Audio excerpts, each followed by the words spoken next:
This evening is Reverend Laurie Pelham. She is a graduate of the school, and she is an RN and has an MA in communication disorders. She is a medium, a Reiki master, and therapeutic touch practitioner. She is a graduate of Psychic Studies Institute in Albany and Fellowships of the Spirit School of Healing and Prophecy. Her volunteer work includes providing therapeutic touch in hospital settings and assisting with equine therapy at Victoria Acres. Oh, that's cool. Yeah. She is now a Lilydale resident. So welcome, Laurie. Thanks, Jane.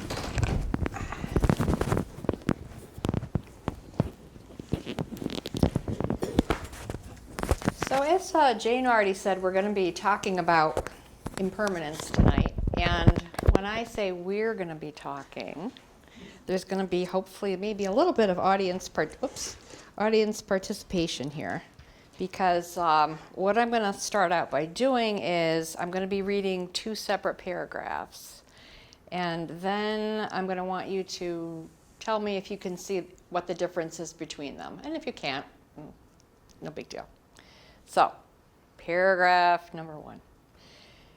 When I first reflect on impermanence, I think about the beginning of season in Lilydale, when the monks come and work laboriously on their mandalas, which are then dispersed into the lake.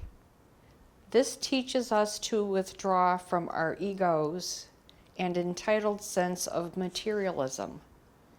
We focus on the now, bringing a greater sense of fulfillment into our lives. That's number 1. Paragraph number 2. Impermanence is a fundamental concept reflecting the transient nature of all things in life. It reminds us that everything, whether it be moments of joy, pain, youth, or even material possessions, is subject to change and eventual end. This state of flux can initially seem unsettling, but embracing impermanence allows us to appreciate the present moment more deeply and fosters resilience in the face of life's inevitable ups and downs. By accepting that both good times and challenges are temporary, we can cultivate a more balanced and mindful approach to our daily experiences.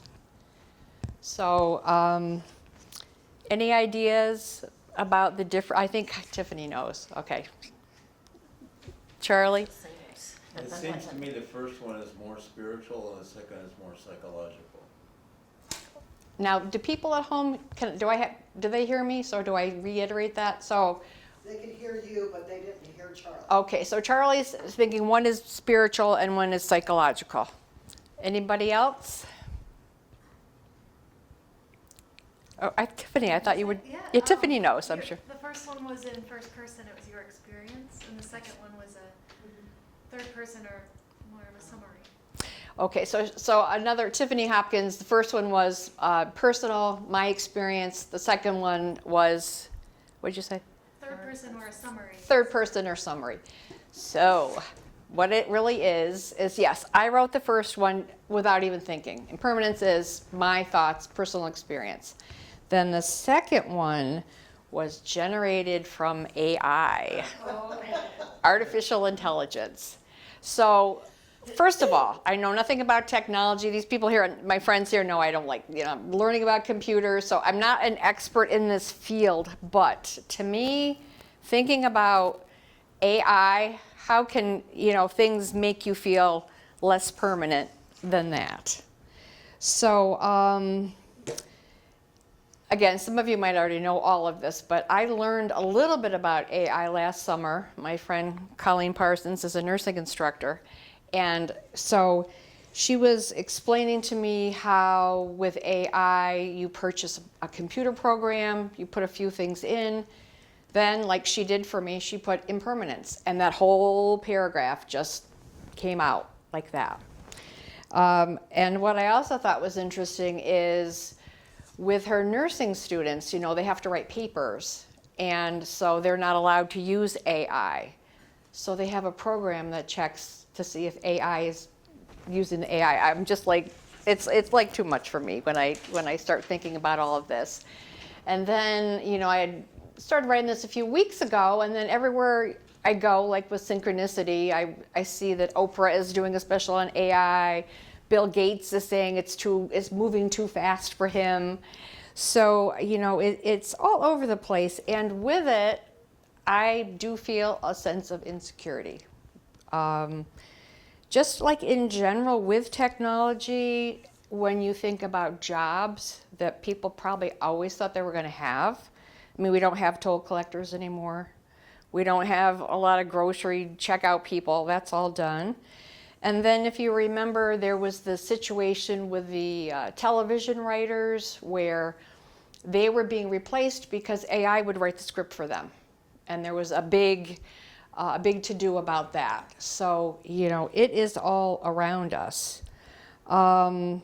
And when I even furthermore thought about this, probably people who are more of my age category can maybe relate on this story, because I would trace some of my fears about technology to my childhood viewing on TV of the 1968 movie 2001: A Space Odyssey. And for those of you who don't know that movie, again, I saw this, I didn't see the original. I was a child watching it like on a black and white TV or something. I'll explain it in one sentence. I'll explain it as it's about this computer that like kills people and kind of takes over, and it really scared me. So again, for those who haven't seen it, the Wikipedia explanation is the film follows a voyage made by astronauts, scientists, and a supercomputer named HAL. They are aboard the Discovery 1 aircraft on a mission to Jupiter. So we have HAL, this computer, which is like this voice with a human personality. And again, those of you who watch this, I may have had nightmares because his voice was like really creepy in it when you saw it. So what happens is HAL, the computer, ingeniously outthinks and murders some of the crew. But then later, the crew get back to him, and then they're taking him apart, and he's pleading for his life. So, I mean, and there's a lot more to this movie, but that's the part I remembered. So, and then I didn't want to watch the movie again, but I read a little more about it. And honestly, I mean, it says it is now regarded as one of the greatest and most influential movies ever made. And also, as a side note, at that time when it first came out, it was referred to as the ultimate trip because it was reportedly best viewed while being stoned. So people would go to the movie theaters.